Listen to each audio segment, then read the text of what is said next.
Assembly అయిపోయింది. Session అయింది. ఎలా జరిగింది అనుకుంటున్నారు మీరు? పెద్దనగా చెప్పండి. అసెంబ్లీ అనేది అది ఒక దేవస్థానం లాంటిది. గత వైఎస్ఆర్ ప్రభుత్వంలో ఎంత అడ్డుగోలుగా జరిగిందంటే చెప్పడానికి లేదు.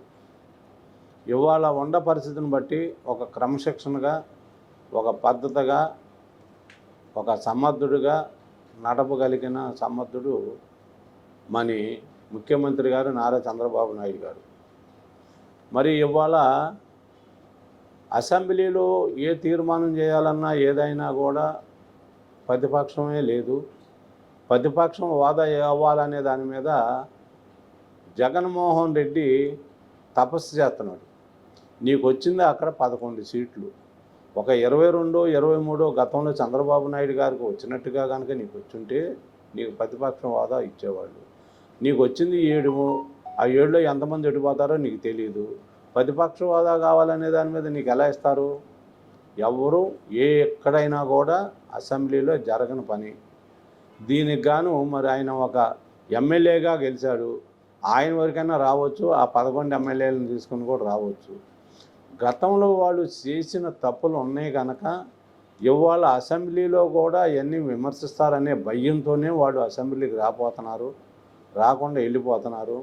బాబు గారు కూడా, స్పీకర్ గారు కూడా వాళ్ళు ఏమంటున్నారంటే వాళ్ళని పిలవండి, వాళ్ళని మనం ఏమనొద్దు, వాళ్ళ సమస్యలు ఏమైనా ఉంటే మనం విందాం, ఆ సమస్యలు వాళ్ళ సమస్యలు కూడా మనం తీరుద్దాం అనే దాని మీద నారా చంద్రబాబు నాయుడు గారు అయ్యే మాటలతో మాట్లాడుతున్నారు. అసెంబ్లీలో కూడా స్పీకర్ గారు కూడా అదే మాట మాట్లాడుతున్నారు. కానీ మరి వాళ్ళ నాయకులు ఎవరైతే ఉన్నారో వాళ్ళందరూ వచ్చి దొంగతనంగా హాజరు వేసుకొని పోయారని చెప్పి స్పీకర్ గారు అంటున్నారు కదా.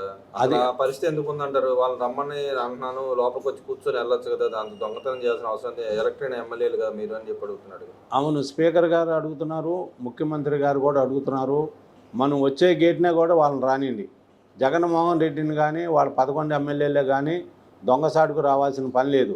మనం అందరం ఏ గేట్ని అయితే వెళ్తున్నామో అదే గేట్లో వచ్చేసేసి లోపలికి వచ్చి సంతకాలు పెట్టేసేసి హాజరవ్వండి, మీకు ఎటువంటి ఇబ్బందులు రావు అనే దాని మీద స్పీకర్ గారు అడుగుతున్నారు, ముఖ్యమంత్రి గారు అడుగుతున్నారు.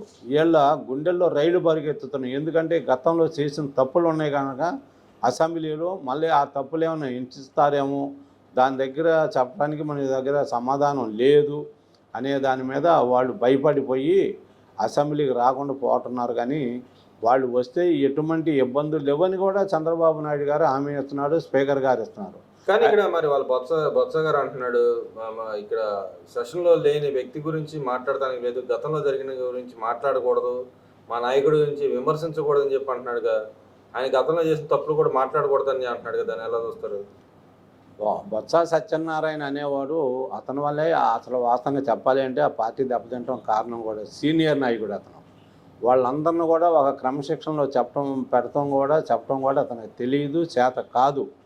గతంలో కూడా కొన్ని సంవత్సరాల నుంచి సీనియర్గా ఒక ఎమ్మెల్యేగా అసెంబ్లీలో ఏం జరుగుతుంది, అసెంబ్లీలో కూడా జరగాల్సినవి ఏముండయి అనే దాని మీద అతను గనక అవగాహన కనుకుంటే అసెంబ్లీలో కూడా తప్పులు మాట్లాడుతున్నా కూడా ఇతను ఖండించగలిగినంత దమ్ము ధైర్యం గల అన్న అతను బొత్స సత్యనారాయణ.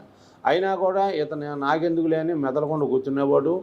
చంద్రబాబు నాయుడునే కాదు, తెలుగుదేశం పార్టీని కూడా విపరీతంగా విమర్శించేసేసి చంద్రబాబు నాయుడు గారిని ఫ్యామిలీని కూడా విమర్శిస్తుంటే ఒక ముఖ్యమంత్రిగా ఉండి జగన్మోహన్ రెడ్డి దాన్ని ఖండించకుండా ఎకిలి నవ్వుతా భుజాలను పైకి ఎగరేసుకుంటా ఎకిలి నవ్వుతా చూస్తా కూర్చునేవాడు జగన్మోహన్ రెడ్డి.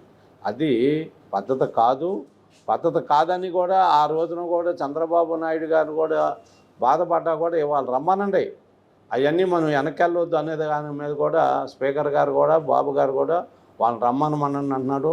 దొంగసాటుగా వచ్చి సంతకాలు పెట్టేసేసి అయ్యే విధంగా వాళ్ళు అటెండెన్స్ చేసుకొని వాళ్ళకి రావాల్సిన శాలరీలు తీసేసుకొని వెళ్ళిపోతుంటే దాని మీద చర్చ జరిగింది. కానీ వాళ్ళని ఏమి విమర్శించలేదు. చర్చలో కూడా అంటే వాళ్ళకి డబ్బులు ఇవ్వాలంటారు, అసలు రాని వాళ్ళ కోసం ఎందుకు డబ్బులు ఇవ్వాలి? అసలు రాని వాళ్ళ కోసం ప్రజాస్వామ్యం ఇవ్వడం అన్యాయం కదా మరి ఇక్కడ. అది అన్యాయం అనేది అందరికీ తెలుస్తుంది. సంతకాలు పెట్టారనే దాని మీద కూడా దొంగసాటుగా వచ్చి సంతకాలు పెట్టారు కనుక ఆ సంతకాలకు కూడా మనం ఇవ్వాల్సి వచ్చే పరిస్థితి వచ్చింది.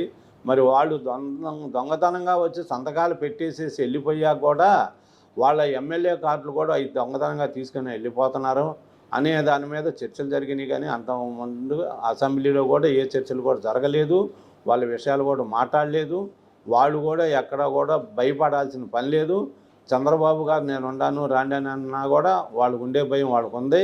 అందుకని వాళ్ళు రాలేకపోతున్నారు. కానీ ఇక్కడ మరి వాళ్ళ నాయకుడు అంటున్నాడు, పిల్లి సుభాష్ చంద్ర పార్లమెంట్ రాజ్యసభ సాక్షిగా, ఏపీలో అసలు లాండ్ ఆర్డర్ లేదు, మా మీద నాయకుల మీద మా మీద దాడులు చేస్తున్నారు, బతికే పరిస్థితి లేదు, అన్యాయం అక్రమమైన కేసులు పెడతారు, వాళ్ళు ఇవ్వాల్సిన పథకాలు అడుగుతుంటే కేసులు పెడుతున్నారు, మా మీద అక్రమ కేసులు పెడుతున్నారు అని చెప్పి అన్నాడు. నిజంగా నా పరిస్థితి ఉంది రాష్ట్రంలో. రాష్ట్రంలో అసలు ఆ పరిస్థితి అనేదే లేదు, ఎక్కడా లేదు. వీళ్ళందరూ కూడా ఏంటంటే ప్రతిపక్షం లేకపోయినా కూడా ప్రతిపక్షం ఉన్నంతగా ఎక్కువగా అధికార పార్టీ మీద కూటమి మీద బురద జల్లే కార్యక్రమాలు తప్ప లాండ్ ఆర్డర్ ఎందుకు పని చేయట్లేదండి? గతంలో చేయలే 5 సంవత్సరాలు లాండ్ ఆర్డర్ని వాళ్ళు మామూలుగా వాడుకోవాలా. అసలు తెలుగుదేశం వాళ్ళు కానీ జనసేన వాళ్ళు కానీ వీళ్ళు ఏదన్నా రోడ్డు ఎక్కాలంటే భయపడిపోయేవాళ్ళు. ఎందుకు భయపడేవాళ్ళు? హౌస్ అరెస్టులు చేసేవాళ్ళు. ఏదన్నా జగన్మోహన్ రెడ్డి ఎక్కడైనా మీటింగ్ పెడుతున్నాడు అంటే ముందుగానే 24 గంటల ముందు హౌస్ అరెస్ట్ చేసేవాళ్ళు. ఇవాళ అది లేదే. ఇవాళ జనంలోకి పబ్లిక్ వెళ్ళిపోతున్నాడే చంద్రబాబు గారు. మరి ఆ రోజున ఈయన కనీసం 10 కిలోమీటర్లు వెళ్ళాలని కూడా పట్టాలు కట్టుకొని చెట్లుండా కూడా నరికేసి సాటుకు వెళ్ళిపోయేవాడు. మరి ఆ రోజున మరి ప్రతిపక్షం గుర్తు రాలేదా? పోలీసు వాళ్ళు ఎలా వాడుకున్నారో అలా తెలియట్లేదా? ఆ వాడుకోవటానే వాళ్ళు భయపడుతున్నారు. ఇవాళ ఆ రోజున ప్రతిపక్షం మీద కూడా హోంశాఖ కల్పించుకోవాలి, రాష్ట్రంలో లాండ్ ఆర్డర్ మెయింటైన్ చేయాలని చెప్పాడు. నిజంగా హోంశాఖ అంటే 144 సెక్షన్ లేకపోతే ఇది రాష్ట్రపతి పరిపాలన విధించాలి అంటే వీళ్ళకి కావాల్సింది అదేనంటారా? అవసరం అంత లేదు. రాష్ట్రపతి పరిపాలన కానీ 140 వాళ్ళు అడుగుతుంది కదా, అదే విధంగా ఉంది కదా ఇక్కడ. ఇప్పుడు హోంశాఖ కల్పించుకోవాలంటే అర్థం అదే కదా. ఇప్పుడు వాస్తవం అది కాదని అంటలేదు. హోంశాఖ కల్పించుకోవాలన్నా కూడా మంగళూరు అనిత గారు కూడా ఆమె బాగానే పనిచేస్తున్నారు. అలాగనే పోలీస్ డిపార్ట్మెంట్ కూడా ఆమెను చాలా గౌరవిస్తున్నారు. గతంలో జరిగినంత కూడా ఇవాళ 144 సెక్షన్ పెట్టాలి అంటే గత 5 సంవత్సరాలు 24 గంటలు కాదు 365 రోజులు కూడా 144 సెక్షన్ పెట్టేవాళ్ళు వాళ్ళు. ఇవాళ పెట్టాల్సిన పని లేదు. ఏదుండా కూడా బాబు గారు తీసుకెళ్తున్నారు. డిపార్ట్మెంట్ కూడా బాగానే, పోలీస్ డిపార్ట్మెంట్ కూడా బాగానే పనిచేస్తుంది. ఇంకా అక్కడక్కడ కొంతమంది ఉన్నారు పోలీసు వారు కూడా, వైసీపీ వాళ్ళకు కూడా పనిచేస్తున్నారు. ఇంకా కొంతమంది వాళ్ళు కూడా మారాలి. మారితేనే లాండ్ ఆర్డర్ కూడా బాగా విలువ ఉంటుంది, మంచి మంచి పద్ధతులుగా ఉంటాయి అనే దాని మీద కూడా కూటమి కూడా ఆలోచిస్తుంది. ఇవాళ లాండ్ ఆర్డర్ కూడా చాలా వరకు కూడా గతంలోలా కాదు. ఇవాళ ఎవరినైనా కూడా వైసీపీ వాళ్ళని కానీ ఎవరినైనా కానీ మీటింగులు జరుగుతుంటే ఎక్కడైనా హౌస్ అరెస్ట్ చేస్తున్నారా? మరి గతంలో జగన్ రెడ్డి మీటింగ్ కానీ ఒక ఎమ్మెల్యే మీటింగ్ పెట్టినా కూడా 24 గంటల ముందే హౌస్ అరెస్ట్ చేసేసి ఇంటి చుట్టూ పోలీసు వాళ్ళు ఉండరు. కానీ ఇక్కడ వీళ్ళు ఇస్తాను పథకాలు ఇవ్వట్లేదు, అన్ని అక్రమ అరెస్టులు చేస్తారు, మేము అడిగితే ఆడటానికి కూడా రానివ్వట్లేదు అని చెప్పండి. నిజంగానే అక్రమంగా అరెస్ట్ చేస్తున్నారు, పథకాలు ఇవ్వలేదని అడుగుతుంటే కూడా పథకాలు వాళ్ళు అడగవసరంలా. పథకాలు అడగాలి అంటే బయట ఉండి బురద చల్లటం కాదు. రాండి, అసెంబ్లీలో రాండి, ముఖ్యమంత్రి గారితో మాట్లాడండి. అన్నీ కూడా ఏమైతే ఆ రోజున ఎలక్షన్ ముందు బాబు గారు ఏమైతే ప్రకటన చేశాడో కంపల్సరీగా కూడా అవన్నీ ఇవ్వడానికి కూడా సిద్ధంగానే ఉన్నారు. ఇవాళ కూడా వాళ్ళు పెట్టిన పథకాలు కూడా 4-5 పథకాలు కూడా గ్యాస్ అయినా మరి అలాగనే అమ్మఒడి అనేది కూడా రేపు నుంచి కూడా వస్తుంది. గ్యాస్ బండ్లు కానీ మరి అదేవిధంగా కూడా మనకు వచ్చేది కూడా రేపు రాబోయే రోజుల్లో కూడా సంవత్సరాది పండుగ నుంచి కూడా బస్సులు కూడా లేడీస్ వరకు కూడా ఫ్రీ బస్సులు ఇస్తామని కమిట్మెంట్ ఉంది. అవి కూడా రేపు సంవత్సరాది పండుగ నుంచి కూడా ఇస్తామని కూడా కమిట్మెంట్ ఉంది. కానీ వైఎస్ఆర్లో చెప్పుకోవాల్సినంత లేదు. వాళ్ళు ఏదో ఒకటి మాట్లాడాలి, అసెంబ్లీలో రాకుండా బయట ఏదో పెట్టుకొని మాట్లాడాలనే దాని మీద మాట్లాడతాం కాదు తప్ప వాళ్ళు మాట్లాడటానికి కూడా అర్హులు కాదు. వాళ్ళ నియోజకవర్గంలో ఏ సమస్యలు ఉన్నా కూడా అసెంబ్లీకి వచ్చి బాబు గారి దృష్టికి తీసుకొస్తే వాళ్ళకి న్యాయం చేయడానికి కూడా బాబు గారు ముందంజలో ఉన్నారు. కూటమి కూడా ముందంజలో ఉంది. వాళ్ళన్నీ పనికిరాని బురదజల్లే కార్యక్రమాలు వైఎస్ఆర్ వాళ్ళు మానుకోవాలి. మీకు ఏది ఉన్నా కూడా సమస్యలు ఏదన్నా ఉన్నా కూడా అసెంబ్లీకి వచ్చి చెప్పుకోవాలి. అదేవిధంగా ఇప్పుడు జగన్మోహన్ రెడ్డి గారు కాంగ్రెస్ పార్టీని నమ్ముకోవడానికి రెడీ అయ్యాడంట కదా. అది వాస్తవంగా చెప్పాలి అంటే అది లోపాగారంగా అన్నీ జరుగుతున్నాయి. అది 100%. అది 100%. అవన్నీ కూడా ఇంకా బయటికి రాలేదు కనుక రేపు బయటకు వచ్చిన రోజున ఏం జరుగుతుంది, ఈయన ఎంతవరకు ఇవాళ వైఎస్ఆర్ గవర్నమెంట్ లేదనే దాని మీద కూడా వాళ్ళకి అర్థమైపోతుంది. మరి ఆ అర్థమైన దాని మీదే కూడా అయితే వచ్చేమో కానీ ఇంకా అవన్నీ పూర్తిగా బయటికి రాలేదు. వైఎస్ఆర్ అంటే ఇక్కడ ఆయన అమ్ముకుంటే ఇక ఇక పార్టీని నమ్ముకున్న వాళ్ళని నట్టే మునిగినట్టేనా? 100%. ఇవాళ వాళ్ళు కూడా చాలామంది కూడా పక్క సూపులు చూస్తున్నారు. డోర్లు ఓపెన్ చేస్తే తెలుగుదేశం డోర్లు కనుక ఓపెన్ చేసి కూర్చుంటే మొత్తం డోర్లు పట్టకుండా లోపలికి వచ్చేటట్టుగా ఉంటారు. అందుకనే బాబు గారు కూడా ఆలోచించి స్టెప్ వేస్తున్నారు. దాంట్లో కూడా ఇక వైఎస్ఆర్ గవర్నమెంట్లో కూడా ఉన్న పరిస్థితి ఏంటంటే ఆ రోజున వాళ్ళ ఎమ్మెల్యేలకు కూడా మనం ప్రజలకు కానీ పబ్లిక్లో ఎవరికి కూడా న్యాయం చేయలేకపోయామనే దాని మీద బాధతో కూడా ఇవాళ చాలామంది కూడా దాన్ని వదిలేసి బయటికి రావడానికి సిద్ధంగా ఉన్నారు.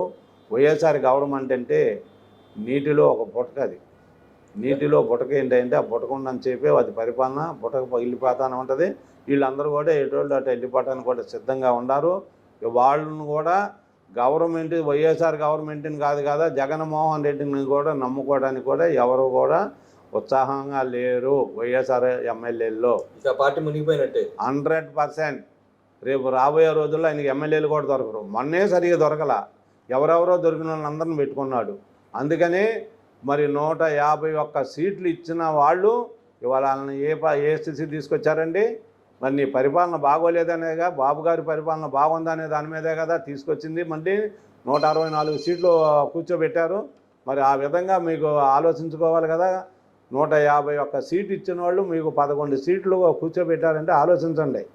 దాని మీద కూడా జగన్మోహన్ రెడ్డి ఆలోచించాలి, ఓడిపోయిన ఎమ్మెల్యేలు కూడా ఆలోచించాలి, ఈ గెలిచిన ఎమ్మెల్యేలు కూడా ఆలోచించుకోవాలి.